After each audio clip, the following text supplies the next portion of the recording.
Всем привет! Добро пожаловать на канал Дистиллёша. И сегодня я расскажу вам о первом виске, который выпускается в России, который будет презентоваться на фестивале возле Англиканской церкви в Москве. Не каждый из вас наверняка знаком и знает, что в Москве есть Англиканская церковь. Да, это она, церковь, которая называется Англиканская церковь Святого Андрея.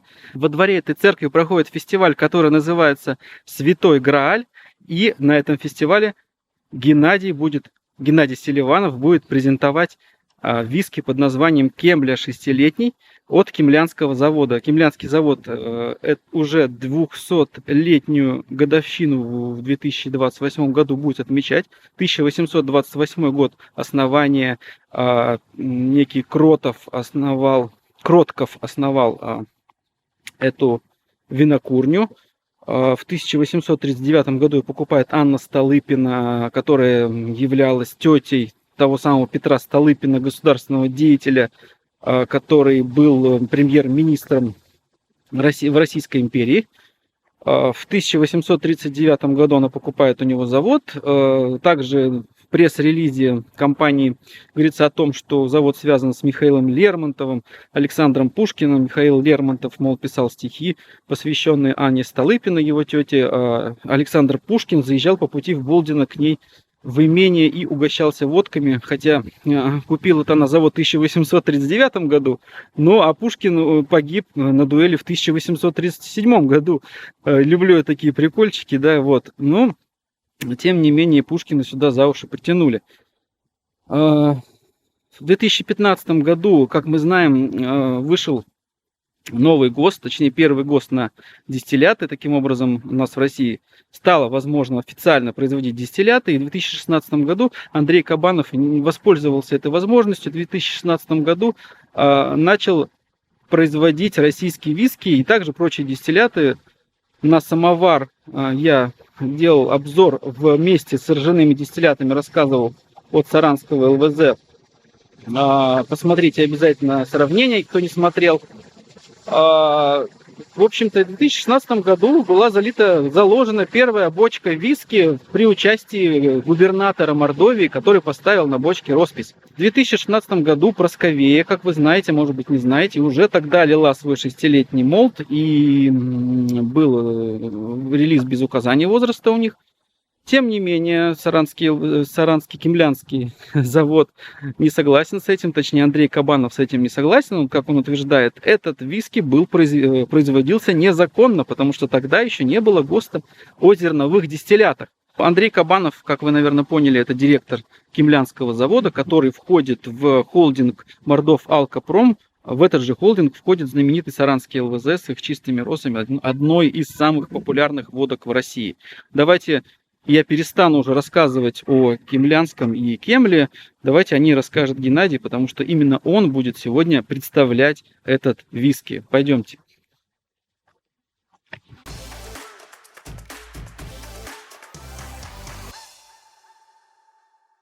Друзья, из-за непогоды мероприятие перенесли в Брюс-бар, поэтому снимать будем в Брюс-баре.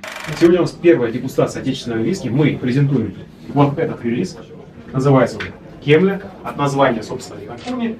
Слово это гидроним. Если говорить на мордовском, а находится это в Мордовии, поселок Кемля, там же Кемлянский винокуренный завод. Это гидроним, который с языка Эрзи означает холодный овраг. Фактически сродни шотландским названиям. Такой же топоним, гидроним. Вы помните, все шотландцы называют свои винокурни вот как раз таки с такой ассоциацией именно. Бен Невис — голова в облаках, Крэгенмор — черный камень и так далее и тому подобное. Значит, это первый релиз 6-летней выдержки в русском дубе. Фактически все сырье здесь отечественное, включая производственника, назвали его «Русская душа». Потом, как здесь нет ничего иностранного, за исключением оборудования, которого дистиллируют итальянского производства. Единственная поправка.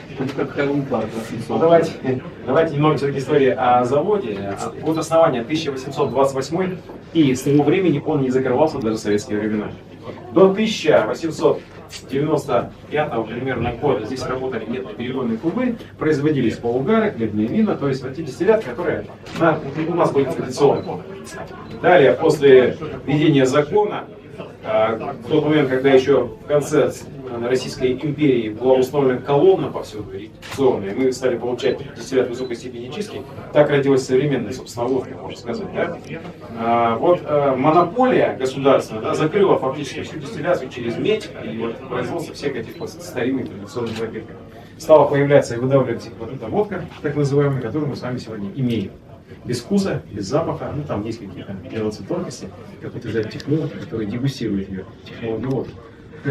Значит, в советские времена здесь также работал завод, аналогично делал водку, но в 2016 году генеральный директор холдинга Евгений Николаевич Сидоров зовут его, многие из вас не познакомятся, довольно интересный человек, он, то ли это интуиция, скорее всего, да, я думаю, что интуиция решил в 2016 году заложить в бочке дистиллят и сделать что-то подобное, какой-то эксперимент, получить виски. Таким образом, они году в 15-м, наверное, 16-м купили в Италии установку. Ее самая главная задача, конечно, производить фруктовые дистилляты. Работает она, естественно, с граппой. Ну, то есть Италия страна вин. Там огромное количество сортов винограда различных. И после производства вина мезга остается, которую дальше пускает производство граппы. Безотходное производство, назовем его так.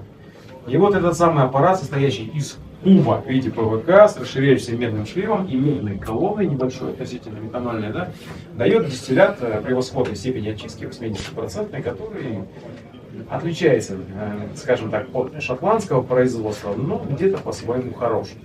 И если мы говорим с вами о single malt, не Scotch, а Russian виски, то все в порядке, однако в Шотландии нас так не назвали бы, по причине того, что Ассоциация Шотландии запрещает называть этим продуктом то, что дистиллировалось не в классическом перегонном кубе, аппарате постстил.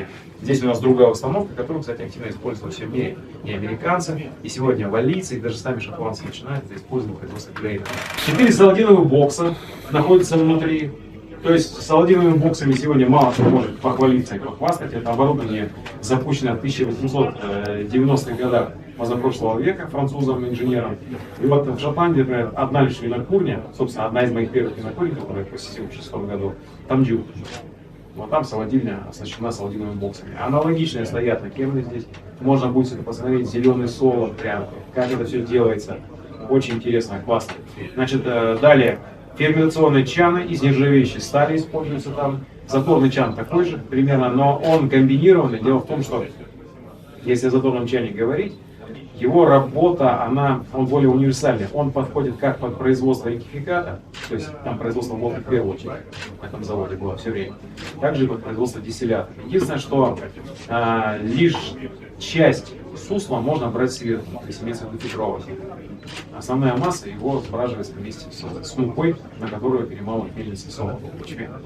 Вот. Ну, дистилляция дает нам продукты 80% крепости, вот один из них сегодня поговорите, ощутили. И далее идет выдержка. Два типа бочек. Первые бочки были из русского дуба, конкретно новые. Второй тип бочек был бурбоновый, это баррель, которые были с Баффало Трейсом, Бисмарка, Шамблином и так далее. Давайте откроем второй релиз, сбрасывайте крышку. На свой страх и риск я вам его представил, хотя это не готовая работа, хочу вас предупредить. Мне просто интересно ваше мнение. Это бурбоновый баррель, который работает 6-й год. По сути, это сингл каск. Я взял его из бочки, больничным забрал. Он вычурный, яркий довольно, молодой, но не торопитесь, в течение 15 минут он будет менять свою органолептику. Вы даже почувствуете его вот этот уход от каких-то таких специфичных, но может быть специй, где-то древесности какой-то, плюс-минус, во фрукты.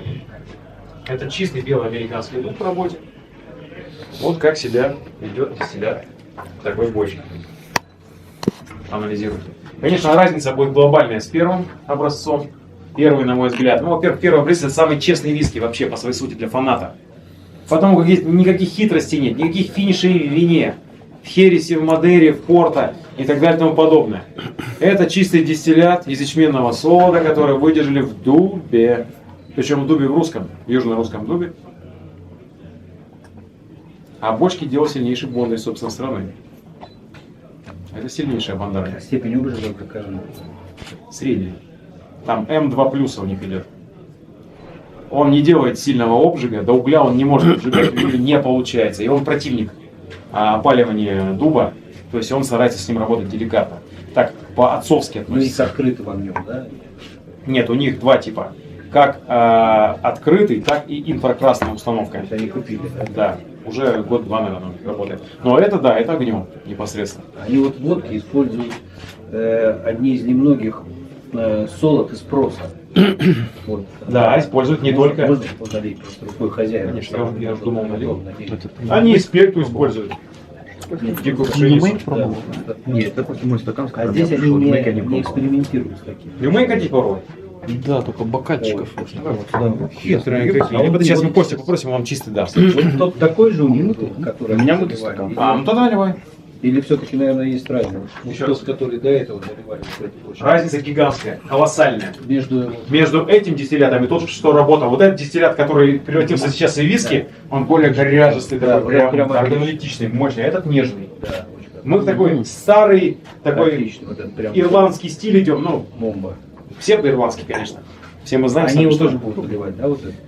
Да, бочки заложены. Приедете на винокурню, вот и непосредственно этот дистиллят можно будет посмотреть, как уже работает в бочках. Причем разноплановых бочках, бургундские, баррели заправленные. То есть интересные по своей специфике бочки заправлены именно этим дистиллятом. А То есть там после бургундского вина, после порта им заправляли и баррели.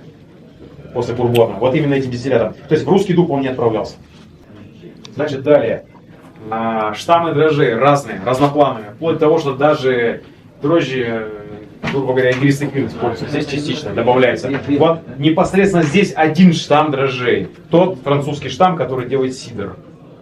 И он дает совсем другую картину на выходе браги.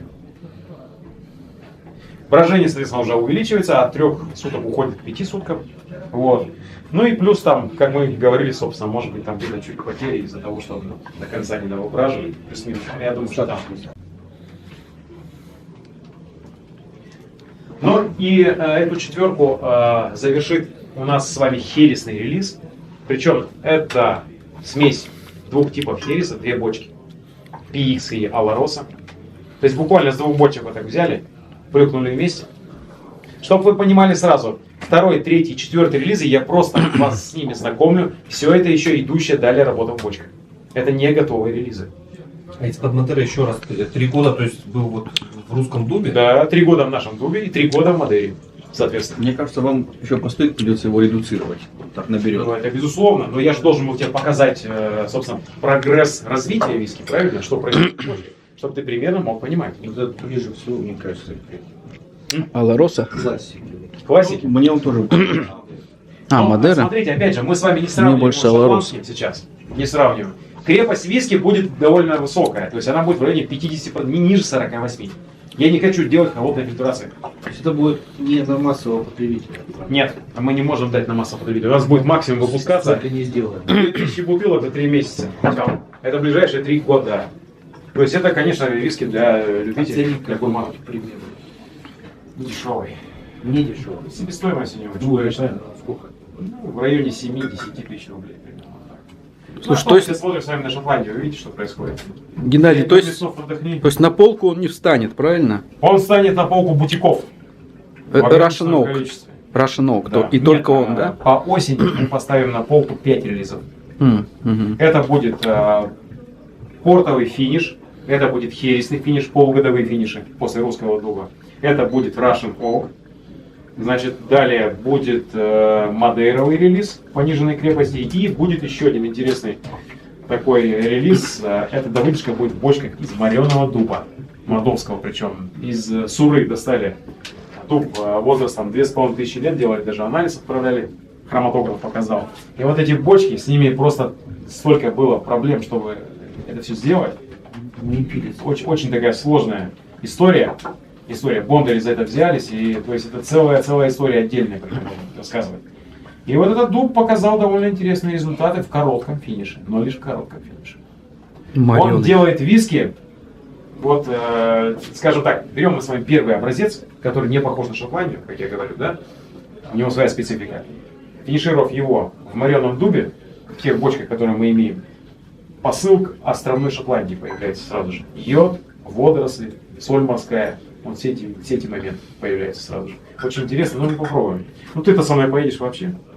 А у них холодный склад? Довольно прохладный, да. То есть потери не такие большие. И самое интересное, что за 6 лет, например, крепость, кстати, дистиллята, заправляемого в бочке 65%. Редуцируется до 65%. При 65 он отправляется в бочке. Вот 6 лет я мерил, грубо говоря, первый образец. У него крепость 63. То есть на 2% понижения. То есть Ну, он и, воду отдает. да. Ну и потери небольшие. Такие относительно небольшие. А где бочки выдерживаются? Бочки выдерживают, это условиях? отдельное помещение, камень-бетон комбинация, стеллажный склад, грубо говоря, стеллажный склад. Вот. Там температура довольно прохладная, но зимой, когда холодно, там есть батареи, то есть и он отапливается. Ну, то есть плюс-минус ровная температура. Нет? Ну да, старается держать температуру более гармонично, чтобы не было резких скачков и перепадов. Так. А вроде шла речь о том, что трехлетку должны были выпустить, но ее не выпустили, да? Ну, в силу разных причин нет, не выпускали трехлетку. По той причине, что проанализировав, собственно, трехлетку, сделали вывод, что рано, ему еще нужно созревать. Лично я скажу честно, примерно 30% выдержанного виски я проанализировал полностью и пришел к заключению, что именно шестилетка на данный момент она хороша и готова к употреблению. То есть этот эксперимент я на себе провел лично, употребляя его, там, анализируя. Это хорошие виски, действительно хорошие виски, и на своих ребят. У нас оценка средняя была по первому релизу 86 баллов. Это была слепая дегустация, где я к 4 шотландцам его подсунул, не объявляя, не говоря никому, что это такое. Единственное, что обмануть я не смог, а у всех какие-то домыслы были. Кто-то начал думать, и вот тогда именно первая идея, которая зародилась, Тасмания, что ли, какая-то. Мы периодически Тасманию просто пробуем, периодически. Но, по крайней мере, сейчас Хелвис Рот, последние, что у нас были, по-моему, не продавались, да? Да. Раньше-то мы привозили, у нас свой человек сидел в Брисбене. И все эти релизы к нам приходили, и Салливанс Коу, и Нант, и Ларк, и все. Поэтому мы очень хорошо знакомы с Тасманией. И это очень сильно похоже на Тасманию. И вот такая стилистика. Новая Зеландия, Тасмания. Плюс-плюс. Вот этот регион. Ну как вам первый образец, скажите мне, Сереж? Понравился тебе первый образец? Только честно. Женя? Что скажешь про первый? Да. Хорошо. Откройте четвертую крышку. У нас с вами Алароса PX смеси. Ну, естественно, Херри сделал свое дело здесь. Он накрывает все, волна, сухофрукты, чернослив. После вкуса будет бешеный изюм, безусловно, как обычно. Это штамм хересной выдержки всегда. Как сказала предыдущая группа, ну, это уже вот Шотландия. Так они сказали. Дистиллят, из которого получилось вот это, тот же самый? Они разливают в другом месте. Нет, вот это вот, Это свежий дистиллят. вот это принципиально Да? Это чувствуется. же два раза, Конечно, да? конечно. Где водку разливают. Тот дистиллят, с которого сделан, можно попробовать только там. Мы когда придем, там в лаборатории есть образцы на хранение. В библиотеке их можно будет взять много. А вот этот дистиллят, он когда начал выгоняться и когда начали были закладываться? Последние полгода, примерно. 5 месяцев. Да, 5 месяцев. Ну, с этого года начиная, с января месяца, грубо говоря. Этот New Make делался уже при твоем участии. Да, это я уже там. Ну, знаешь, вмешался я скорее не в дистилляцию, а в заторы. История водки нам происходит. Именно вот этот процесс, который меняет. Ну, это итальянская же бутылка, правильно? Ну, они же это на пуни и напоминает немножко, вот эти бутылки. Уни? Честно говоря, да. Но они же как эти. Уни как-то не очень звучит. А мне больше, знаете, Итальянский. канадские есть сейчас виски. Канадский. вышел. Да. Такие бутылочки. Я думаю, что надо что-то свое делать. Какой-то, ребята, сложность свое. В общем, представляете, Проще всего из-под чистых роз тогда. когда... И водочные. Ну, так это очень хорошая бутылка. Класс. Ты зря смеешься, это Ну да. бутылка офигенная. Не, мне она очень нравится. Вот все Тот же бурбоны Хеллерис крутые. Роуд, кстати, как раз у них же примерно. Да, крутые бурбоны в Buffalo Trace Antique Collection есть в этих да. бутылках. Помните? У них это винтажная бутылка считается. Вот это вот. Правда, Даже не кстати, газан, чего не шпалки париться? На некоторые. самом деле важно, к чему человек приучен будет с самого начала. Это да, это да. Выбрать и уже прям. Так, ну что, скажите мне, как вам Мадера, как вам Херес? Я скажу честно, мне третий и четвертый образцы очень нравятся. Очень нравится, хорошо. Да. Вот кавказский дуб для меня всегда был агрессивным, и я с водой чуть разбавил, он стал мягче и приятней. Мгм. А третий и четвертый прям, ну опять же, разбавленный, я бы пил и пил. Что касается дегустации и моего мнения по виски Кемля, очень необычно, как минимум. Надо, конечно, сидеть дома, дегустировать в спокойной обстановке. Виски однозначно не придется по вкусу тем любителям, которые привыкли пробовать классические молты. То есть здесь нет солодовой составляющей. Здесь свои какие-то фруктово-ягодные истории, есть какие-то оф-ноты. Все это есть, но это первый продукт, это замечательно, это интересно. Геннадий будет, уверен, заниматься релизами последующими и будет только лучше.